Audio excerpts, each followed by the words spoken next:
আজকে কর্তামশাইকে আনতে বলেছিলাম একটা ওলের ডাঁটা, সেটা এনেই হাজির। এবার সেটা কেটে তোমাদের সাথে রান্না করা রেসিপিটা শেয়ার করব। তোমরা হয়তো অনেকেই জানো না ওলের ডাঁটা কিভাবে কাটে আর কিভাবে রান্না করে। তাহলে চলো তোমাদের সাথে এগুলো শেয়ার করি। নমস্কার, সবাই কেমন আছেন? কেয়ার ঘরকন্যায় সকলকে স্বাগত।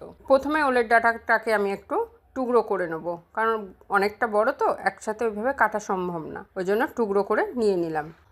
এখানে ওলের ডাঁটাগুলো আমার কাটা হয়ে গেছে। এবার এগুলো ভালো করে ধুয়ে নেব। এবার কড়াইয়ের মধ্যে এগুলো দিয়ে দেবো। এবার দিয়ে দেবো অল্প একটু লবণ, দিয়ে সব কিছু ভালো করে নাড়াচাড়া করে নেব। এবার কড়াইয়ের ঢাকনাটা দিয়ে দেবো 7 থেকে 8 মিনিটের জন্য। এই সময় আঁচটা কিন্তু একদম লোতে দিয়ে দেবো। এবার কড়াইয়ের ঢাকনাটা খুলে দেখে নেবো যে কতটা সিদ্ধ হয়েছে, আর এর যে জলটা ছিল সেটাও কিন্তু অনেকটা শুকিয়ে গেছে। এবার এগুলো তুলে নেব। এবার কড়াইতে তেল গরম হয়ে গেছে, এর মধ্যে দিয়ে দিলাম সিদ্ধ করে রাখা কাঁঠালের দানা, যেগুলো আমি লবণ হলুদ মাখিয়ে নিয়েছিলাম। এগুলো হালকা ভেজে নেব। এগুলো ভাজা হয়ে গেছে। এবার এগুলো একটা পাত্রে তুলে নিয়ে এর তেলের মধ্যে দিয়ে দেবো 1 চামচ কালো সরষেটা একটু ভাজা হয়ে গেলে এবার দিয়ে দেবো একটা বড় সাইজের পেঁয়াজ। পেঁয়াজটা কিন্তু আমি কুচিয়ে নিয়েছিলাম। ওর পেঁয়াজটাও হালকা লাল লাল করে ভেজে নেব। পেঁয়াজটা হালকা লাল হয়ে গেছে, এর মধ্যে দিয়ে দিলাম 1 চামচ রসুন বাটা, দিয়ে আবারও সব কিছু ভালো করে মিশিয়ে নিলাম। রসুনটাও কিন্তু ভালো করে ভেজে নেব ওর সাথে। এবার এর মধ্যে দিয়ে দিলাম লবণ হলুদ মাখানো চিংড়ি মাছ। চিংড়ি মাছগুলো দিয়ে একসাথে সব কিছু ভেজে নেব।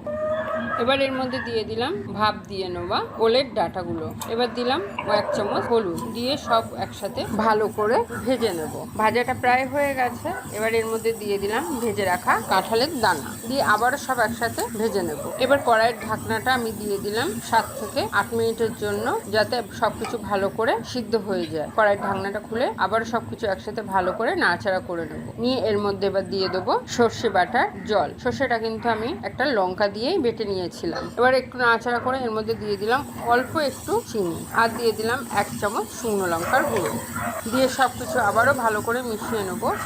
আবারও কড়াইয়ের ঢাকনাটা আমি দিয়ে দেবো 5 থেকে 6 মিনিটের জন্য। কড়াইয়ের ঢাকনাটা খুলে দেখবো জলটা কতটা শুকিয়ে গেছে। এখানে কিন্তু সর্ষের জলটা অনেকটাই শুকিয়ে গেছে। দেখো বেশ শুকনো শুকনো হয়ে এসেছে, আর সব কিছু বেশ সিদ্ধও হয়ে গেছে। এবার এর মধ্যে আমি দিয়ে দেবো প্রায় 2 চামচ সর্ষের তেল। যেহেতু সর্ষে বাটা দেবো ওই জন্য আমি সর্ষের তেলটা দিয়ে দিলাম, দিয়ে আবারও ভালো করে নাড়াচাড়া করে নেব। এখানে কিন্তু আমার রান্নাটা প্রায় হয়ে গেছে। বুঝতেই পারছো যে আমার তরকারিটা প্রায় শুকিয়ে এসেছে। এখানে 2টো কাঁচা লঙ্কা চিড়ে দিলাম, দিয়ে এবার সার্ভ করে দেবো। এটা কিন্তু একটু শুকনো শুকনোই হয়, খুব বেশি শুকনো না। তোমরা দেখে বুঝতে পারছো কতটা শুকনো হবে। এবার কিন্তু আমি এটা সার্ভ করে দেবো। গরম ভাতে কিন্তু অসাধারণ একটা টেস্টি রেসিপি। তোমরা বাড়িতে নিশ্চয়ই একবার করো, আর কেমন লাগলো কমেন্ট বক্সে জানাতে কিন্তু একদম ভুলো না। আর আমার রান্না তোমাদের কেমন লাগছে অবশ্যই কমেন্টস করো। তাহলে আমার পেজটাকে লাইক আর শেয়ার করে দিও। আমার চ্যানেলটি সাবস্ক্রাইব করে নিতে কিন্তু ভুলবেন না। তাহলে আজ এই পর্যন্তই থাক। সুস্থ থেকো, ভালো থেকো।